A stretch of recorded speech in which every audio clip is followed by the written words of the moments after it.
রহমানির রহিম। আজকের ঈদ পূর্ণিমা অনুষ্ঠানের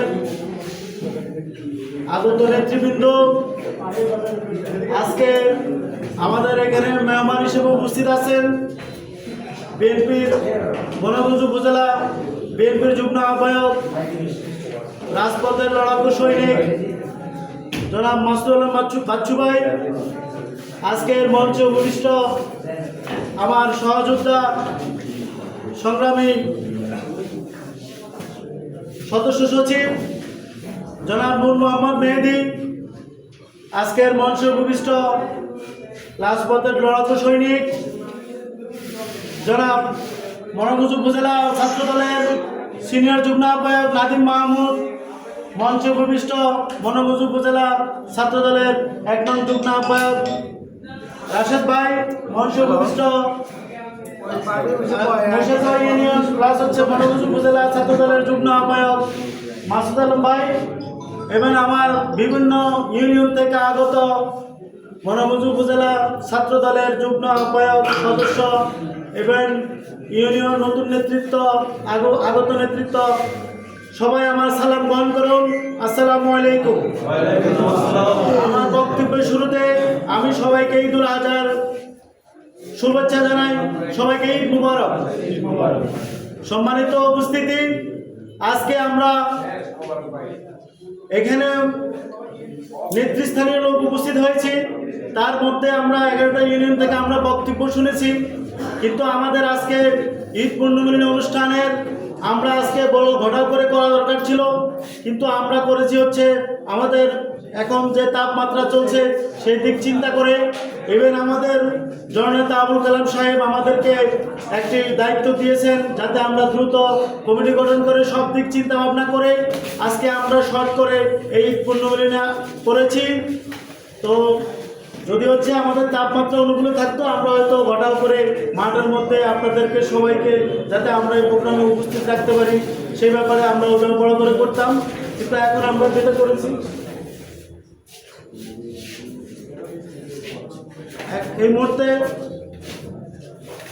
আমরা আপনাদের বক্তব্য এবং আলোচনার মধ্য দিয়ে আমরা এখানে অনেকগুলো কথা এসেছে যে আমাদের জননেতা আবুল কালাম সাহেব আমাদেরকে মনোগঞ্জ উপজেলা ছাত্রদলকে নতুন কমিটি দিয়েছেন, সেন্ট্রাল থেকে নিয়ে এই কমিটি এনেছেন যাতে হচ্ছে আমরা মনোগঞ্জ উপজেলা ছাত্রদলকে সুসংগঠিত করতে পারি, যাতে আমাদের ছাত্রদল হচ্ছে বিএনপির ভ্যানগার্ড, সেই ভ্যানগার্ডে যাতে আমরা পরিণত করতে পারি। তার কারণ হচ্ছে বিগত স্বৈরাচার আমলে আমরা কোনো মিছিল মিটিং আন্দোলন সংগ্রাম করতে পারি নাই। যারা বিভিন্ন স্কুল কলেজে পড়াশোনা করেছেন তাদেরকে জোরপূর্বকভাবে বাধ্য করেছেন তাদের প্রোগ্রাম অংশগ্রহণ করার জন্য। সেই জন্য আমাদের নতুন নেতৃত্বকে গুরুত্ব দিয়ে আমাদের জননেতা তারেক রহমান সাহেব উনি সারা বাংলাদেশের স্কুল কলেজ কমিটিগুলোকে আগে প্রাধান্য দিয়েছেন। সেই ক্রমান্বয়ে আমাদের সেন্ট্রাল টিম এসে আমাদের এই কলেজ ইউনিভার্সিটি কমিটিগুলো হবে, তার সাথে সাথে আমাদের মনোরগঞ্জ উপজেলার যেহেতু আমাদের কালাম ভাই কমিটি নিয়ে আসছেন এই সংগঠনকে ভালোবেসে এই সংগঠনকে ভালো দিক চিন্তা করে উনি সেন্ট্রাল থেকে আমাদের কমিটি নিয়ে এসে আমাদেরকে সংগঠনকে সুসংগঠিত করার জন্য আমাদেরকে দায়িত্ব দিয়েছেন। আমরা সে ভাগ্যবান যে আমরা মনোরগঞ্জ উপজেলা ছাত্র দলকে সুসংগঠিত করার জন্য আমাদের সে দায়িত্ব পেয়েছি, এবং আমরা সে দায়িত্বকে সুন্দর সুশৃঙ্খলভাবে করার জন্য আমাদের জননেতা আবুল কালাম সাহেব আমাদেরকে 11টি ইউনিয়নে কমিটি করার জন্য নির্দেশ দিয়েছেন। আমরা সেই কমিটিগুলো গঠন করব আগামী দিনে।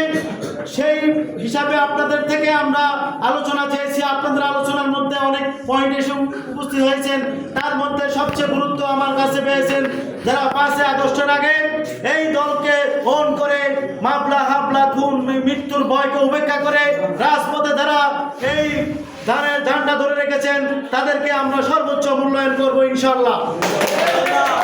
এর মধ্যে আমাদের এই কমিটি হবে নির্বাচনমুখী কমিটি। আমরা যখন দেখতে হবে আমাদের দুঃসময় দুর্দিনে পরীক্ষিত যে নেতাগুলো আমাদের এই দলকে ছাড় করেছিলেন তাদেরকে দিয়ে আমরা আগামী দিনে নির্বাচনমুখী আমরা কমিটি করব, যাতে আমরা প্রত্যেকটি পাড়া মহল্লায় আমাদের এই ছাত্র দল তথা আমাদের আবুল কালাম সাহেবের বাণী যাতে পৌঁছে যেতে পারে। সেই জন্য আমি আমার ছাত্র দলকে নির্দেশ করব যে প্রতিদিন অন্তত 1 ঘন্টা 2 ঘন্টা হলেও তোমরা সংগঠনে কাজ করতে হবে, মানুষের দৌড়গোড়া যেতে হবে, মানুষকে বোঝাইতে হবে। কলেজ ইউনিভার্সিটি প্রত্যেকটা জায়গায় তোমাদের কাজ হচ্ছে, সেখানে যে হচ্ছে আমাদের জিয়াউর রহমানের আদর্শকে মেনশন করা, আমাদের তারেক রহমান এই বাংলাদেশকে সুসংগঠিত বাংলাদেশকে বিনির্মাণ করার জন্য 31 দফা দিয়েছেন, সেই 31 দফা সম্পর্কে মানুষকে বোঝানো, দাওয়াত দেওয়ানো, যাতে আমরা বাংলাদেশ জাতীয়তাবাদী দলের পতাকা তলে আসতে পারে।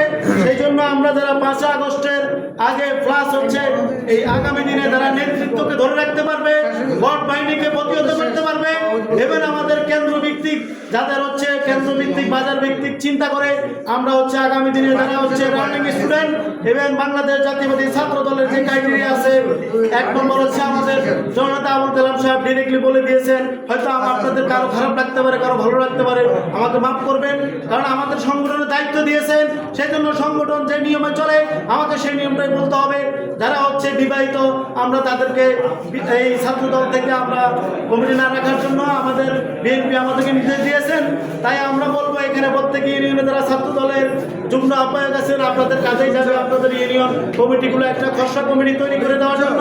সেই জন্য আপনারা চিন্তা করবেন যারা অছাত্র, যারা হচ্ছে এলাকায় থাকে না, যারা হচ্ছে আপনার বিবাহিত, এদেরকে আপনারা কমিটিতে রাখবেন না। সেই জন্য আমরা যদি আমরা কমিটিতে রাখিও কোনো কিছু তথ্য গোপন থাকে, আপনারা এরপরে কমিটি ভেঙে যাবে। যখন তথ্য গোপন ব্যক্তিতে যখন এই কমিটিগুলো মেনশন হবে, তখন আমাদের কি আমাদের যা জেলা হোক সেন্ট্রাল হোক যখন চাপ দিবে আমরা কমিটি অর্ডার ভেঙে দিতে হবে। সেই জন্য আমরা চাইবো যে কেউ কোনো ক্রাইটেরিয়া অমান্য করে কোনো রকম কোনো তথ্য গোপন রেখে আপনারা সেটা করবেন না। আপনাদের আমরা যেটা নির্দেশনা দিব যে আমাদের 11টা ইউনিয়নের যারা আমাদের যুগ্ম আহ্বায়ক আছেন তাদের সহযোগিতায় আমরা হচ্ছে একটা 25 জনের লিস্ট নিব, যেটা হচ্ছে খসড়া কমিটি থাকবে। সেই খসড়া কমিটি আমরা নিব আপনাদের মাধ্যম থেকে, এবং আমরা উপজেলা নেতৃবৃন্দ যারা আছি আমরা হচ্ছে সিনিয়রদের মধ্যে আমরা বসে সিদ্ধান্ত নেব যে কাদেরকে আমরা দূর কিনে পেয়েছি, কার দ্বারা হচ্ছে ইউনিয়ন চলবে, কার দ্বারা হচ্ছে এই ইউনিয়ন সুসংগঠিত হবে, আমরা তাকেই দায়িত্ব দিব। আমরা চাই না এই বাহির লোক ওই বাহির লোক। আমাদের লাকসাম মনে এখন কোনো গ্রুপিং আছে? আগে হচ্ছে আমাদের আজিম ভাই কালাম ভাই 2টা গ্রুপিং ছিল। আল্লাহ আমাদের আজিম ভাইকে দুনিয়া থেকে নিয়ে গেছেন, আমরা তার মাগফিরাত কামনা করি এবং সেজন্য জান্নাতবাসী হয় সেজন্য আমরা দোয়া করি মন থেকে। এবং আজিম ভাই যেহেতু এই দুনিয়া থেকে চলে গেছেন, তাহলে আমাদের এখন কোনো দ্বিধাদ্বন্দ্ব নাই। আমরা মনোরগঞ্জ উপজেলা ছাত্রদল আমরা এক ও অভিন্ন, আমরা একসাথে থেকে যোগ্য নেতৃত্বকে আমরা তুলে আনবো। এর মধ্যে কেউ বলেছেন যে আপনারা 11টা ইউনিয়নে কি ফুল লাগাবেন না দুর্গন্ধযুক্ত কোনো কিছু লাগাবেন, আমরা অবশ্যই চাই ফুল লাগালে এটা ফুলের মতো ফুল আছে, কারণ হচ্ছে ফুল তো কচুরি মানে ফুল হয়, সেই ফুল তো বেসে যায়। আমরা এমন একটা ফুল লাগাবো যে হচ্ছে ফুলের রাজা গোলাপ ফুল।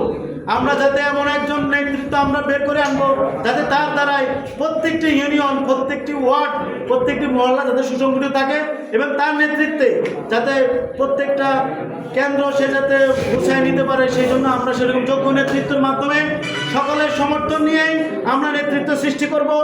এর মধ্যে হচ্ছে আমাদের যে নির্বাচনটা হবে, এই কমিটিটা হবে, সেটা হচ্ছে আমাদের নির্বাচনমুখী। সেজন্য আমরা চিন্তা করতে হবে, আমাদের অভিজ্ঞতার প্রয়োজন আছে, সিনিয়রিটির প্রয়োজন আছে, সাহসের প্রয়োজন আছে। সব কিছু চিন্তা করে আমরা আমাদের নেতা নেতৃত্ব আমরা নির্ণয় করব। আমরা আমাদের মধ্যে আমার সহযোগী আমার সদস্য হচ্ছি নূর মোহাম্মদ মেহেদি, এবং আমার সিনিয়র যুগ্ম আহ্বায়ক নাদিম মাহমুদ, 1 নম্বর যুগ্ম আহ্বায়ক রাশেদ, আরেকজন যুগ্ম আহ্বায়ক যিনি অসুস্থ ছিলেন সুপার ভাইয়ের মধ্যে উনি হচ্ছেন রাজু ভাই। আমাদের মধ্যে কোনো দ্বন্দ্ব নাই, কোনো বিভেদ নাই। আমরা চাই দল আজকে আমাদেরকে দায়িত্ব দিয়েছে, আমরা আজীবন দায়িত্বে থাকবো না, কিন্তু আমরা মনোরগঞ্জ উপজেলা ছাত্র দলকে এমনভাবে গড়াতে চাই যাতে আমরা এই সংগঠন নিয়ে কাজ করে আপনাদের সুনাম অর্জন করে আমরা যাতে আপনাদের মাঝে আমরা যদিও দায়িত্ব না থাকি কিন্তু আমাদের যাতে নাম থাকে যে মোবারক মেহেদি তারা দায়িত্ব পেয়েছিল, তারা এই সংগঠনের সর্বোচ্চ কাজ করেছিল এবং তাদের কর্মের আজকে ফসল ছাত্রদল আজকে এই অবস্থা। আমরা চাই যে আমরা সেরকম ছাত্রদল করতে। সেই জন্য আপনাদের সকলের সহযোগিতা আমি কামনা করছি। আপনারা সকলের স্ব ইউনিয়নে আপনারা যারা আমাদের উপজেলা যুগ্ম আহ্বায়ক আছেন প্লাস হচ্ছে নেতৃবৃন্দ আছেন, আপনারা বসে আপনারা একটা খসড়া কমিটি দিবেন। আমরা সেই খসড়া কমিটি নিয়ে আমরা উপজেলা নেতৃবৃন্দ আমরা সিলেক্ট করবো যে আমরা কাকে সভাপতি, কাকে সেক্রেটারি, কাকে হচ্ছে আমরা সরি এটা তো আহ্বায়ক কমিটি হবে, আহ্বায়ক সদস্য, সিনিয়র যুগ্ম আহ্বায়ক আমরা কাকে করবো বা সুপারভাইজার কাকে দিব, আমরা একটা সিদ্ধান্ত নেব। তো আপনারা স্ব ইউনিয়নে আমরা আবার পার্সোনালি বসে আপনাদেরকে একটা আগামী কালকে বা 2-1 দিনের মধ্যে একটা ইনস্ট্রাকশন দিয়ে দিব, যাতে আপনারা আপনাদের কমিটিগুলো গঠন করে আমাদেরকে দিতে পারেন। একটা খসড়া কমিটি হবে, আমরা আগে বলে থাকি, যেখানে হচ্ছে 25 সদস্য দিবেন, আমরা হয়তো যাচাই বাছাই করে এখানে 21 সদস্য রাখবো। বাকিগুলো আমরা যারা আপনারা কমিটি দিবেন, আপনাদের আমরা কমিটি আবার আরেকটা গ্রুপ, যে আপনার এলাকার কি অবস্থান, আপনি কতটুকু যোগ্য, আপনি কতটুকু বা ছিলেন, বা আপনার আওয়ামী লীগের সাথে কোনো সম্পৃক্ততা ছিল কিনা, আপনি সাবেক ছাত্রলীগ, যুবলীগ কোনো কিছুর সাথে আপনি করছেন কিনা, বা আপনার ফ্যামিলি বিএনপির সাথে সকলভাবে সমর্থন কিনা, অনেক কিছু চিন্তা করে আমরা সব কিছু খোঁজখবর নিয়ে আমরা একটা ফাইনালি কমিটি, আমাদের যে সিনিয়র যে কমিটি আছে বিএনপির, আমাদের ইলিয়াস পটারি ভাই, খোকন ভাই, তরুণ ভাইয়ের মাধ্যমে আমরা ওনাদের সাথে বসে আপনাদের কমিটিগুলো আমরা এই মাসের মধ্যে 11টা ইউনিয়ন কমিটি আমরা শেষ করবো ইনশাআল্লাহ। এই বলে আমার বক্তব্য শেষ করছি। বাংলাদেশ জিন্দাবাদ, বাংলাদেশ জাতীয়তাবাদী দল বিএনপি জিন্দাবাদ, শহীদ জিয়া অমর হোক, দেশ নেত্রী বেগম খালেদা জিন্দাবাদ। সবাইকে ধন্যবাদ।